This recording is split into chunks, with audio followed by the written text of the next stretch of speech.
حضرت مولانا عبد الرحمن جامی رحمۃ اللہ علیہ، یہ افغانستان کے تھے۔ افغانستان میں ایک شہر ہے ہرات، آج بھی ان کی وہاں قبر ہے۔ ہرات کے تھے۔ حج کا سفر الگ کیا، حج کے لیے گئے، بیت اللہ بھی گئے، مدینہ بھی گئے۔ ایک سفر صرف افغانستان ہرات سے مدینے کیا جس میں مکے گئے ہی نہیں، صرف یہ دکھانے کے لیے کہ حضور اتنے ملکوں کو طے کرتا ہوا صرف آپ کی وجہ سے آیا ہوں، صرف آپ کی وجہ سے۔ مدینے گئے، مدینے ہی سے واپس، اور کہیں نہیں گئے۔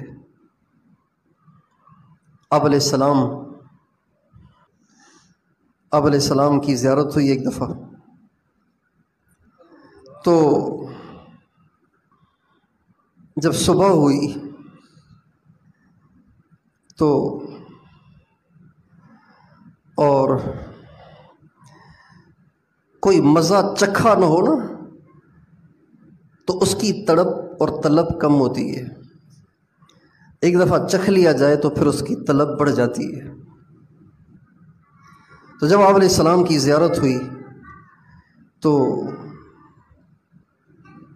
صبح کو اٹھے تو زار و قطار روتے رہے، بے قرار، پریشان۔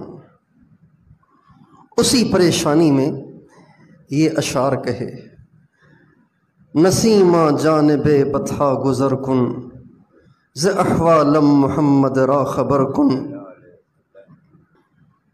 ببر این جان مشتاقم دراں جا، نثار روز اے خیر البشر کن، توئی سلطان عالم یا محمد، ضروع لطف سوئے من نظر کن، مشرف گرچہ شد جامی ز لطفش، خدایا این کرم بارے دیگر کن۔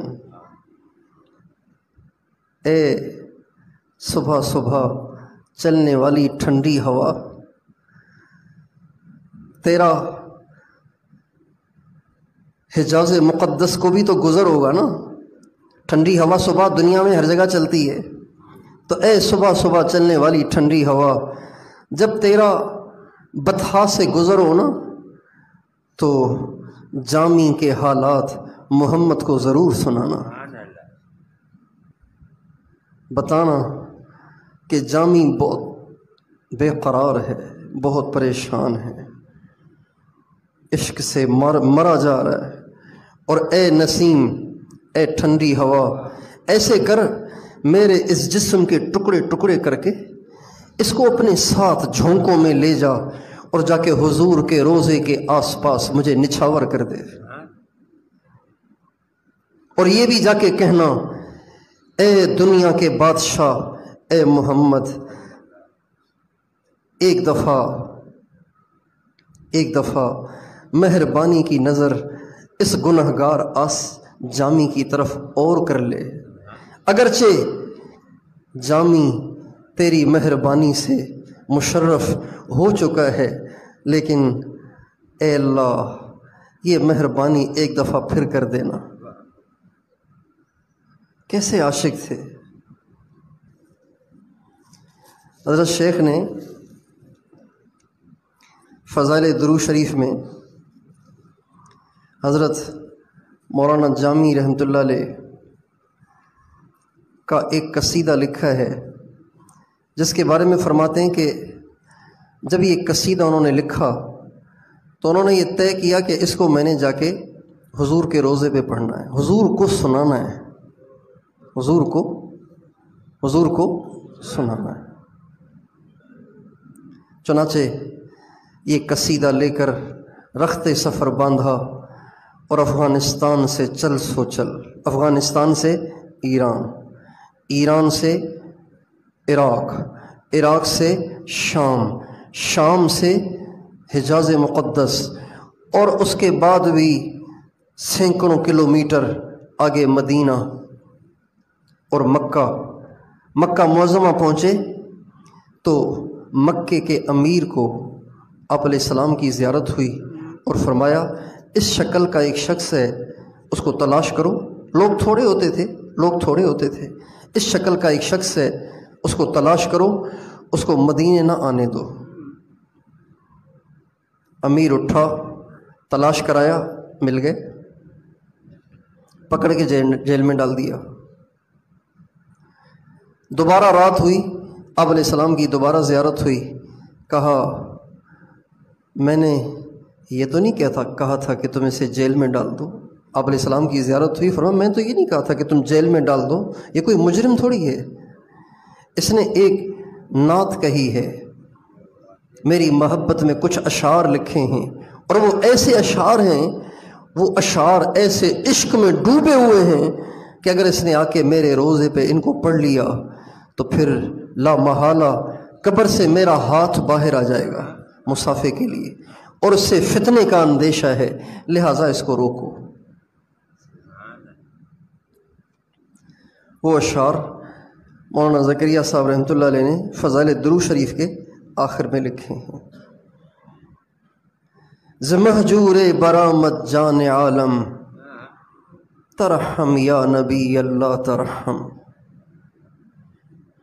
نہ آخر رحمت للعالمین، چرا از ہم چنا غافل نشینی. ز خاک لال اے سیراب برخیز، چو نرگس خواب چند از خواب برخیز.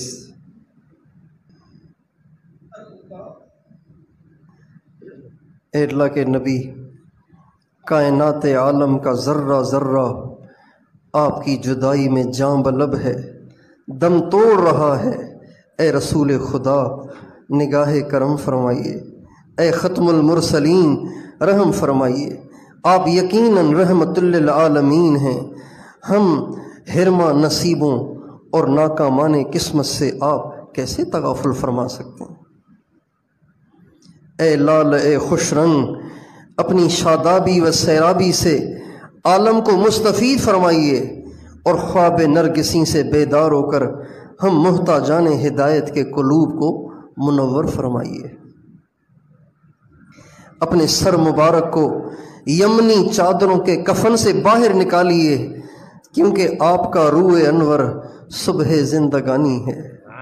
اگر آپ نے اپنے یمن کی جن چادروں میں آپ کو کفن دیا گیا ہے، اگر آپ نے اپنا چہرے انور چند سیکنڈوں کے لیے باہر نکال لیا نا، تو دنیا میں صبح آ جائے گی اور رات کی سیاہی دور ہو جائے گی. ہماری غمناک رات کو دن بنا دیجئے.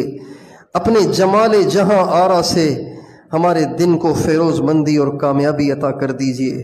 جس میں اطہر پر حسب عادت عنبر بیز لباس آراستہ فرمائیے، اور سفید کافوری امامہ زیب سر فرمائیے. حضرت جامی آپ علیہ السلام سے التجا کر رہے ہیں، یا رسول اللہ ایک دفعہ آپ جیسے ہوا کرتے تھے ایک دفعہ پھر سے سج کے ہمیں دکھائیے نا. وہی کپڑے، وہی امامہ سر پہ سجا کے تھوڑی دیر کے لیے باہر تشریف لے آئیے. اپنی عنبر بار اور مشکیں زلفوں کو سر مبارک سے لٹکا دیجئے، تاکہ ان کا سایہ آپ کے باک برکت قدموں میں پڑے. اور حسب دستور طائف کے مشہور چمڑے کی مبارک نیلین پہنیے، اور ان کے تسمے، وہ جو نیلین آپ نے پہننی ہے نا، جو پہلے آپ پہنا کرتے تھے، وہ دوبارہ پہن کے ہمیں دکھائیے کہ ہم دیکھیں آپ کیسے لگتے ہیں. لیکن پہلے تو آپ طائف کے چمڑے کی پٹیاں بناتے تھے نا، طائف کے چمڑے کی پٹیوں کے تسمے اپنے نالین کو لگاتے تھے. اب آپ طائف کے چمڑے کو نہیں، اب آپ ہمارے جسم کی رگوں اور ہمارے جسم کی کھال کو کھینچ کے اس سے اپنے نالین کے تسمے بنائیے. تمام عالم اپنے دیدہ دل کو فرش راہ کیے ہوئے اور بچھائے ہوئے ہے، اور فرش زمین کی طرح آپ کی قدم بوسی کا فخر حاصل کرنا چاہتا ہے. حجر شریف یعنی گنبد خضرا سے باہر آ کر صحن حرم پہ میں تشریف رکھیے. راہ مبارک کے خاک بوسوں کے سر پہ قدم رکھیے. آپ باہر تشریف لا کے زمین پہ قدم نہ رکھیں، عشاق لیٹ جائیں گے ان کے قدموں پہ چڑھ کے. ان کے قدموں کو اپنے نالین سے رونتے ہوئے گزر جائیے. عاجزوں کی دستگیری بے کسوں کی مدد فرمائیے، مخلص عشاق کی دل جوئی اور دلداری کیجیے۔ اگرچہ ہم گناہوں کے دریا میں سر سے پاؤں تک غرق ہیں، لیکن آپ کی راہ مبارک پہ تشنا اور خشک لب پڑے ہوئے ہیں۔